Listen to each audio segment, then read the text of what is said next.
Thanks for sitting down with me today, brother. It's good to be with you. This is going to be fun. I look forward to it. Yeah, I'm super interested. I mean, the first couple of times we met, when you had briefly mentioned your background in natural resources, I had the impression that you were just walking around the wilderness. Let's get a little bit of a history on, well, sure. I mean, what got you into, before we start talking about economic development here in Manistee and that role, maybe do a little bit of a brief history on where you started and what brought you here. Okay. Your background. So, always had an interest in the outdoors and nature and science, and I think discovering in high school and college what really interested me. It was a mix of political science and actual science, right? The natural sciences, and I finished my first degree, bachelor's in political science, and if I would have had more time and more leash on the paying for things, right? It's very expensive. I would have done a double major and done natural sciences, biology. But anyway, so went to work in a factory to save up money for my second degree. Paid for that out of my own pocket and loans, but that was in environmental administration. So kind of rolled in science, policy, management, all into one degree, University of Illinois at Springfield, and then started going out into the world. And my first true job was with a river conservation organization, statewide river conservation organization, where we worked on clean water policy, helping people realize their voice, their power, and plugging them into, government decisions. And then from there, I went to the lieutenant governor's office. They hired me in. This is in Illinois? This is in Illinois, yeah. Okay. This is all. I grew up in Illinois. I forgot to mention that. That's all right. Went to the lieutenant governor's office. Worked very well with my boss. Was a senior policy advisor. I did natural resources, environmental policy. I did Great Lakes work, rivers again, everything environmental, and really enjoyed that. And then something really dramatic happened. Illinois politics being what it was at the time, we had a lot of turmoil because there was a governor who was convicted of corruption. He was impeached. Oh, which was that? Was that Blagojevich? Blagojevich, yeah. And so we had been politically divorced from Blagojevich for about 2 years, and I was at the table when that happened. But we were divorced. We were basically like a nonprofit advocacy group at that point, being paid for by the taxpayers. It was an interesting time. But when Blagojevich was arrested and then later impeached for trying to sell off his seat, right? He was trying to sell off his seat, wasn't he? Yeah, he was trying to sell off a U.S. Senate seat when Barack Obama was elected president. And there was other stuff too. I mean, that's what he got caught doing. Right. But what he almost got caught doing was, and this is despicable, was shaking down children's hospital leaders for campaign donations in order to release the funding for the children's hospital. Well, I mean, it's sick. despicable. Yeah, and so people miss that, right? They miss that. But that, he just sold a Senate seat and said something was golden. No, it was a children's hospital. They did lots of stuff like that. So bottom line is that February of 2000, actually late January 2009, my boss is sworn in as governor, and I'm his first cabinet appointment to take over the Department of Natural Resources.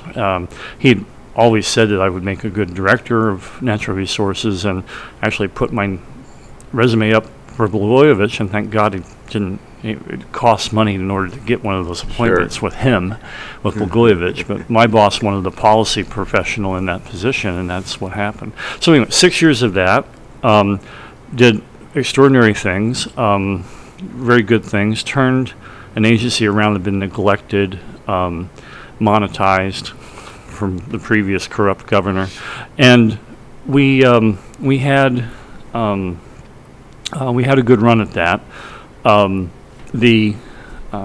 The thing I will say is that I was director for 6 years.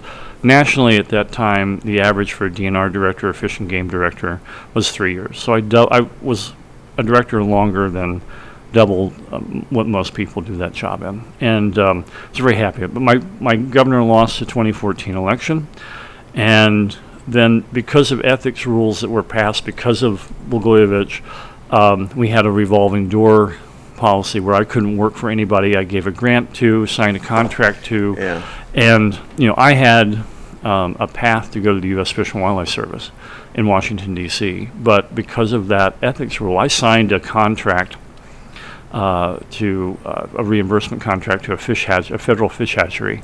Because that contract was over the amount of $25,000, it was $88,000, I wasn't allowed to work for the federal government for 12 months. So my career just stopped, right? Yeah. And I was very fortunate that in working with the Michigan DNR, the Michigan governor, I knew Governor Snyder, that the DNR director here reached out to me and said, would you like a job working in Michigan? And I said, yeah. It would keep me in my field. I didn't have to take any time off and I fortunately had not signed any contracts and grants with Michigan DNR. So came here. I did that for nearly 4 years. Did outreach, did certain policies, certain projects, but essentially was the strategic communications to local governments. And I also did outdoor recreation industry work. We started up what would become the Outdoor Recreation Industry Office over now at MEDC. Nice. But that was the preliminary groundwork, and then Governor Whitmer came in and took that a step further. But what happens in these positions, and this is not anything to get upset about, but in those positions, you are a political appointee, right? And every 4 years, you have the risk of losing your job. And I lived like that for about 15 years, and was a little bit surprised that I was let go. But when you think about Michigan DNR only having 6 positions that are politically appointed, then those are hot commodity seats. So you have to put your people in there, and I should have expected that. So after a little bit of reflection, I started looking around. I had done a lot of economic development work leading up to that on the south side of Chicago with a project called Millennium Reserve. What was that?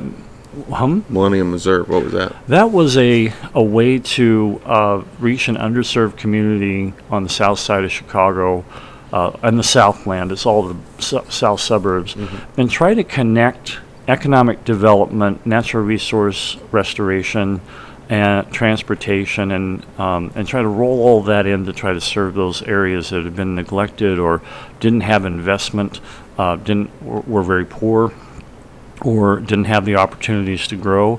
And we ended up in a short period of time being able to earmark about $17 million for projects in the area, including doing some work on brownfield restoration and transportation. And that was a really rewarding thing. Like a lot of times whenever you have a change in governor, as soon as we left office, they changed the name to something else, and it took a different direction. But it was rewarding. Did something similar to that, not quite as hefty with Detroit. I created a Metro Detroit Nature Network, worked with stakeholders in the Detroit area to do similar things, but really focused on outdoor recreation, getting people connected to the outdoors and a little bit of nature. And so we did that too. And again, as soon as the new governor came in, they changed the name to Semi-Wild. Southeast Michigan Wild. But anyway, so all of that's good stuff. I've had a rewarding career, and reflecting upon my career path, I had an opportunity to come up here, move north, move to Manistee. I liked Manistee, and try economic development. One point I want to make is that when you look around at the people who have my current position now, almost no one, very few people set out at the beginning of their career to work on economic development. Right. Everybody who does this work came from another path and then landed there and had an impact. It could be community development, it could be human services, it could be anything. But when I go to either a training or conference for economic development, and you start looking into who you're talking to, or you ask them this story, virtually no one started out thinking about this. Very few people do that. So it's kind of interesting because the position kind of lends itself, if you have a diverse knowledge portfolio, a diverse knowledge base to build on, I think that probably is what benefits economic development anyway. But so it's kind of interesting to see how that worked out. But that's how I've landed here, and I think the choices that I've made kind of have taken me in a direction that I've explored the economic development side of some of the work I've done in the last 3 positions, and now it's this is what I do. Yeah, and you can definitely tell from your background that connecting dots and connecting people and putting all those things together can really help uplift in the position that you're in. Let's talk a little bit about what a day in a life of the Director of Economic Development looks like. Wow. I know that that's layered. Like, I know that there's a lot of things that come and go and change throughout your day. Yeah. But a typical day, and then I kind of want to dive into like, developing projects, connecting people. Yeah. There is no typical day. There really is no typical day. Every day is different, and that's part of a management challenge that one might have doing this work. But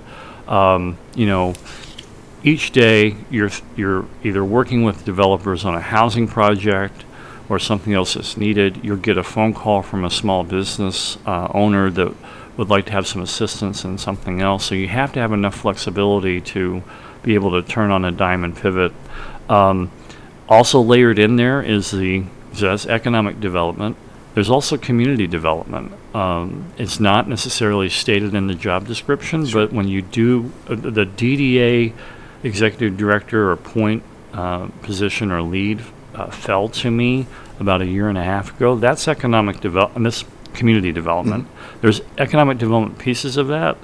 You can certainly have a separate lane, but that's community development. So a lot of that work is meetings, regulations, making sure you're following the rules, helping the city with projects. Might have nothing to do with, in a direct sense, with economic development, but are related to that. And so it depends on the timing, but sometimes it's 45% of my time during a week.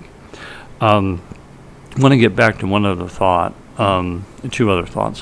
One, when you're doing these kinds of positions, you have to make sure that you have enough space. I mean, it could be 10% of your week, 5% of your week, a couple hours, where you're thinking about the future, where you're thinking about what's next. And that can get lost a lot. So the planning and the North Star, you've got to make sure you keep that focused. I think the other point we'll leave it. We can leave it there. But this is really rewarding work, and I know that I get very excited about big projects because I love pulling that together, and that might be a good segue into some other things. But it's very rewarding. The thing that's happened here, though, when I was hired in late 2019, that it was the first time anybody held this position. So I was the first person to have the job.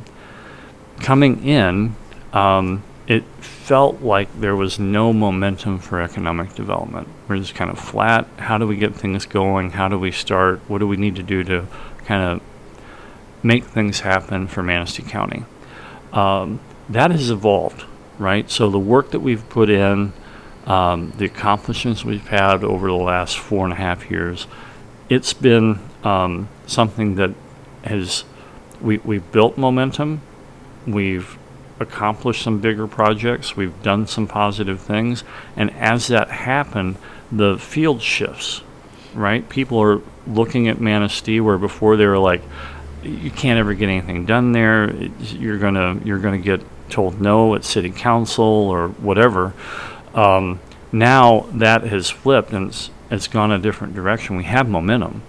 So the position is not the same as it was 4 years ago. You are choosing and working on different projects that help the community now, right? And so that leads you towards some bigger housing projects. The chamber is working on child care with other partners, and those are the things that are the constraints right now. But now we have developers who want to invest here. Before, we had to prove ourselves that we can do some things, and so I think a large success of at the Hampton Inn and Hillcrest Village, the Hillcrest Apartments and other things have things that are going on downtown, the West Shore Community College. Those things have helped build momentum and signal to investor developers that this is the time and this is the place to invest their dollars and make money. And so that's something that I think is important for people to understand, that this position has evolved. And if you expected me to do something 4 years ago, today, because of that interest and where the best impact is for my time, I might not be doing the same thing, now. Right. Just for instance, James, would be the Princess of Manistee. Worked really hard to get that. Dude. That vessel. And last year when he won that award, I mean, the amount of props that he gave Marc Miller. Well, Marc Miller spent a lot of time with him. That wouldn't be something I would focus so much on today, right? I think that was really good for downtown. That's good for our community. Good for tourists and visitors. But, spending that much time on that project today, it'd be better spent working on housing projects for seniors, housing project for workforce, people who want to work here. I think we might be able to see tremendous growth if we can get some more projects started. Is there anything on the horizon for housing like that? Oh, yeah. Okay. Oh, yeah. Anything you can speak to? Well, the Old Kennedy School on Parkdale Avenue is one that's the cat's out of the bag on that one. We've had several decision points at County Land Bank. Very helpful, fantastic tool for development to have that government partnership. Number two, Manistee Township gave a tax abatement to encourage development, and that's very much needed. So those decision points make it public. Without the grant and the tax abatement, this project wouldn't happen, because the truth of the matter is that if you want to build a house, let me just simplify it. If you want to build a house today, you're going to be paying more per square foot than you're going to be able to sell it for. And every developer knows that, and they need something to change the balance sheet so that they can make some money off of, because nobody's going to. I mean, it may be a labor of love for us to build our own homes, right, and throw money at it, and no one not going to get it out. Businessmen and women do not do that, and they should not do that. They won't be businessmen and women for very long. So, so if you can't make the money at it, you don't do it. So that's where those incentives become very important. Everyone across the state is offering up incentives or tax abatements to encourage development. It's just because the cost of materials, the cost of labor, and what people can afford, it doesn't work. So that one is a project that's coming, and that's 288 units of apartments when they build out in their 2 phases. There are others, small and large. Another one on the small scale that we can talk about is the Northern Hotel. That will be 15 long-term apartments. Still need to get some of the pieces in there to make that project work on the balance sheet. But that one's moving forward. I hope they get construction in 2024. And there's another one on First Street that a grant has been put in for that would take that old Ringo Oil building, that old warehouse at First and Cedar, or Water and Cedar. That's been purchased by a developer. The Chambers and Housing North have been working, and the County Land Bank have been working with that developer. And I hope that they'll be able to start knocking down the warehouse in 2024 and build up to 13 units for homes, for families. So those are some of the ones that are happening. There's more out there. There's more interest, but some of the things we can't talk about all the time, right? So, right. Yeah. I mean, are we able to talk about the Gateway project at all? Any pieces of that? Yeah. How that's looking? How that's coming? Because I think, just from my standpoint, kind of looking out with like a 100-yard view, I feel like that project, whether it hasn't started yet, but I think that the possibility for that to happen is what is also bringing opportunity to Manistee for development. Absolutely. It is a transformative project. And Little River Holdings, which is the economic development arm of Little River Band, that's their project, and they're doing everything they need to do to move that project forward. And I have to tell you, and tell everyone, it is a complex project. It is going to be an expensive, complex project, and it's going to take some patience. And I've worked on this project for 4.5 years. And worked with Little River Holdings in different degrees of intensity, but it's complex and it's hard to wrap your head around. And one of the things that's happening right now is that the brownfield planning, being able to take the available funds to clean up environmental contamination and make the site ready, that's a very complex part of the project, and it's still being worked on. And so brownfield plans are how they got the buildings down. They still have to get approval and move forward on the next steps. But I think that they're in a good position to move forward. And I think we'll see something in the next 12 months. More than likely something moving. The vision will create jobs, create opportunities for people to live and work downtown. There'll be commercial spaces, and the vision is also for, I think, 90 or so units of condos / hotel, and so that will bring a lot of people downtown. I do want to just say one thing. I think that the tearing down the buildings and opening up US 31, and it's not true today because we have a detour, but being able to see downtown from US 31 without having those other buildings in front of it, so the first buildings you see are the Bluefish, essentially. You start to look down the street as you're driving through, and you can even see the Vogue if it's lit up, right?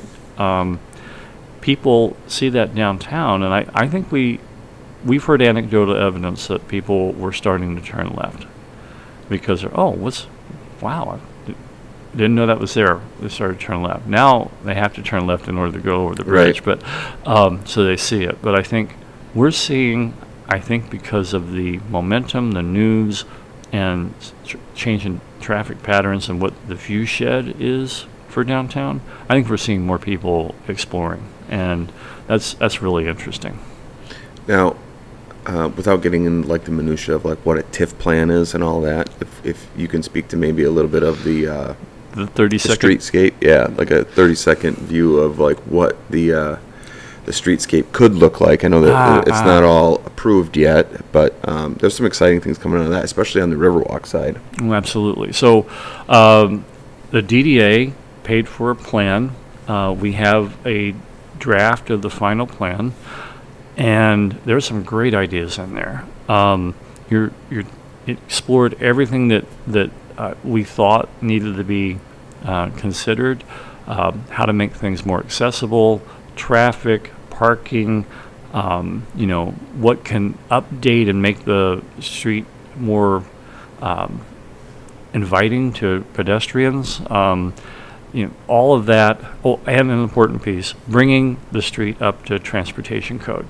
We're currently not up to transportation code with our intersections. So to make it safe for people, they put together some thoughts on what that might look like. And bottom line is, there is ways to deal with the curbs, the street, the sidewalks.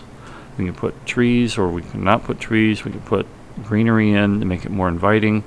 Access points to the Riverwalk to make that easier. And part of our issue is we have great things. We have parking lots.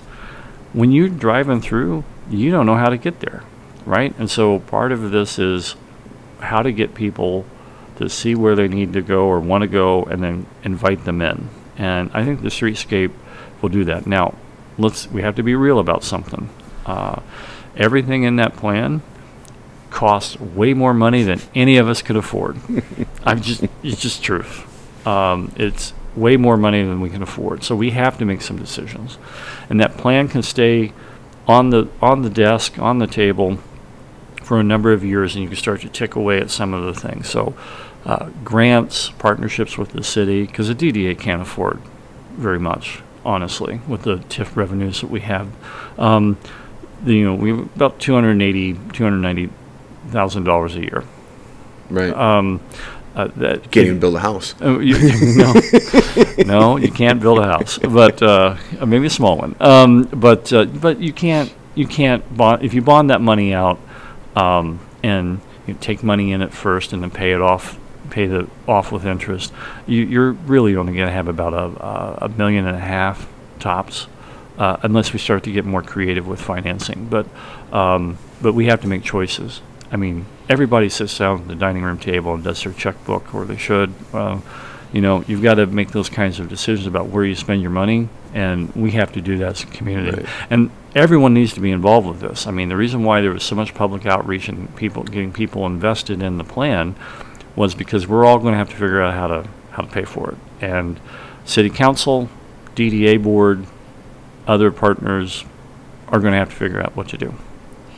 So I want to talk about connecting dots. Mm-hmm. So, and what I mean by that is, like, somebody comes to you, calls you up and says, Mark, I've got a project I want to put together. It could be as big as the Hampton, or even just buying a building downtown and renovating it. Mm-hmm. But I need help financially. I've got money I'm going to put down. I've got a couple of partners, but we need to fix this gap here. Mm-hmm. And like the MEDC, for example, like, how does that work? Stuff like that. Right. Trying to find grants and moving things along. And yeah. So very important, connecting the dots. Anybody who has a business idea or wants to do something here in Manistee County, they should contact the chamber. Consider me, my position, the first point of contact. That helps clear the decks in terms of everybody going, well, you should go over there, and you should go over there, and you should go over there. Because that can happen a lot. And that happened before this position was created. It happened quite frequently, and it was frustrating for people. Give us a contact. And we have an onboarding form, even online. You can do that and start. That's how you can start if you don't know the number or how to reach me, or anybody at the chamber. But you just go to the website and start there. But connecting the dots is the question. And you ask some kind of defining questions at first. What are you wanting to do? What's your elevator spiel? What are you looking for? And then you can sit down, talk to them on the phone or meet with them, and try to figure out what are those connections that need to be made to make it successful. That is primarily what we do. This is also how the position has evolved, right? In the beginning, if I had one of those, I can sink my teeth into it and not let go until we got it done. Yeah. Can't do that anymore. There's too many people wanting services and needing to get the dots connected. So what's changed for me personally is that now we have to kind of act like an air traffic controller a little bit. Okay, we welcome you. You're coming in. I think that's a great idea. Here's some things to consider. Here's some resources. Here's where you need to go. And we can connect them to MEDC. We can connect them to the Small Business Development Center, which I think is really good for a lot of entrepreneurs. And Joni Krolchek is phenomenal when it comes to helping people. So we send people in the right direction. We connect them with the county or the city or township if it's necessary to figure out the zoning, and we often facilitate meetings if we need to, but we're making a lot of referrals and getting people in the right direction so that they don't have to figure it out on their own. That's a lot of the connecting the dots piece, and sometimes there will be a situation where you're like, you know what, that's not quite right. Maybe we should redirect and find you a different resource. And sometimes the people who are coming in don't know exactly what they want to do either, and that evolves, it changes. So you just have to start to build a relationship, use the resources that we have to try to assist them, and try to help them with what they can. But we also can't do their jobs, right? If they're not ready to be, they don't have a business plan, or they're not ready to pull the trigger. Don't be calling if you don't have that stuff in place. But. Well, I mean, we can.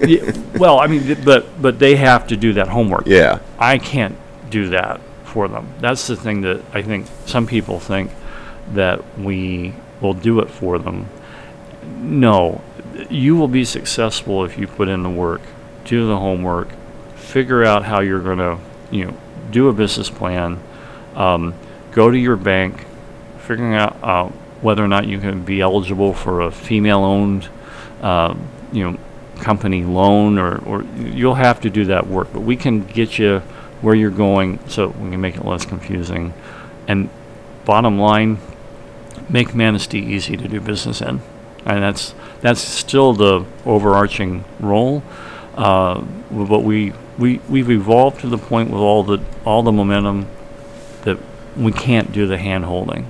Now, let me just say this about the Hampton. I think that was a great project. We dug in on that one because it was a big project. Mm-hmm. We facilitated for the developer and the city. We facilitated meetings. I facilitated every month or twice a month meetings to keep that project on track and have everybody negotiating and talking, and it was like conducting an orchestra. And that project was able to get done very quickly. Essentially three years max from conception to completion. Yeah. And that was a heavy lift. On projects that scope, they're going to create jobs and bring millions of dollars into the community. We'll dive in and do that. And for some of these housing projects, we've done a little bit of that, but we do have to be careful because in our community, we live in a small rural county. We all know this, mm-hmm. But there are some real constraints here: capacity, resources, and having the right people in the right places. And we don't have the resources or the people to. It's not like we're in Grand Rapids and the economic development for the city is a team of 10 people, right? Right. There's 1.5 of us, right? Stacy's on this for half of her position. I'm full time, but really when you count the DDA, I'm almost I'm distracted a tiny bit, but it's a full time position with that. And the whole team works on that, by the way. So I don't want to speak out of turn, but that is that's where we're at. I mean, So if we narrow the lane and focus on the lane and not try to be everything to everybody, we might have an impact. But we're always dealing here with, do we have the people to do it? Do we have the money to get it done? And who's in the right place? So, well, to kind of go back just a little bit on what you said there, the size of Manistee and whether we can handle it or not. Are there projects where you kind of go, I don't think this is a good fit right now for us because... Yeah, I would say it more diplomatically than that. If people are coming to you, they have an idea. It may be a good idea, but it may not be the right time, right? And you try to be very positive. Even look to you sometimes, positive vibes, man. You always say that. But we want to be positive with people, but sometimes it may not be the thing for right now, right? Good idea, but maybe not right now. And so, there's a little bit of diplomacy there, but there's very few times where we've said, that's just not going to work. There might be some ways to say it, like, well, that's a good idea, but I don't think you're going to get that done at that location because the zoning, or maybe maybe a city or township board won't approve the project. So you have to kind of give them the lay of the land. But yeah, that segues into what it's something I just had. So like, how dialed or connected? What's the connected tissue like with the city, townships? Us because I'm here in the city to Filer to Parkdale Township. We are connected. I mean, and we're too small to be thinking about, well, this is only for the city, or this is only for Filer Township. We're all in the same. This is one community, right? I mean, Bear Lake, Calava, we all live here, right? If we had to drive 3 hours to get to the end of the county, maybe we'd talk about something about being different. But we all live here, and many of us live here that work here. Some of us don't, and that's why we need more housing. But we are connected, and I think part of our message has been to kind of promote that interconnectivity, that what's good for Manistee Township is good for everyone in the county. What's good for Filer is good for everybody. And so if we can get projects here, there, or everywhere, right, everyone's going to benefit. And so if there's a parochial view, that well, this is only going to happen and we only want it in the city of Manistee. Sure. It's not the right way to think about it. We, people who, well, let me put it this way. If people take a job here, like say at PCA or Morton Salt, Martin Marietta, or the hospital or the corrections out of the prison, they don't have to live here, right? I mean, they can live in Ludington or Cadillac and drive in, that's the world we live in. So the reality is we have opportunities to live or work elsewhere. We need to create the conditions here, irregardless of whether you're on that side of the railroad tracks or you're on this side of the river or whatever.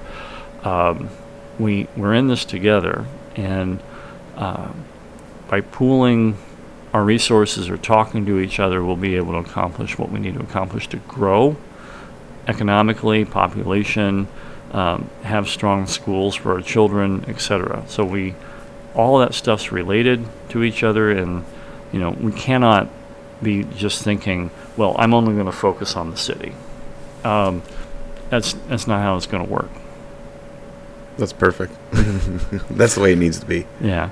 But it takes people, you do have to educate people, talk to them, listen to them in order to help them realize that. And I think we've done a good job of doing that. And our Economic Development Council and other efforts, Manistee Forward, we've been trying to do that. And I think you know, that advocacy, that work has been paying off. But one other point, if you read about changing, you know, being a business leader and changing a culture of a business or a corporation, it takes a long time to do that. You know, many people suggest that it takes about 8 years to change the corporate culture at a business. Well, 8 years is a long time of being consistently on the message and delivering and getting things done and reinforcing the message again. It's going to take us a while to head in a positive direction economically, jobs, and we're going to have to keep at it a long time. So, you know, these messages are working together. We can very easily slip back into a role of not working together. That would be unfortunate. It would be. But we need to continue on that message, and business leaders and others need to help reinforce that with elected officials. You know, the townships play an important role. County, the city all play important roles. We need to work together. Good job. Thanks for coming on today, brother. Good. That was awesome. Thank you. That was great.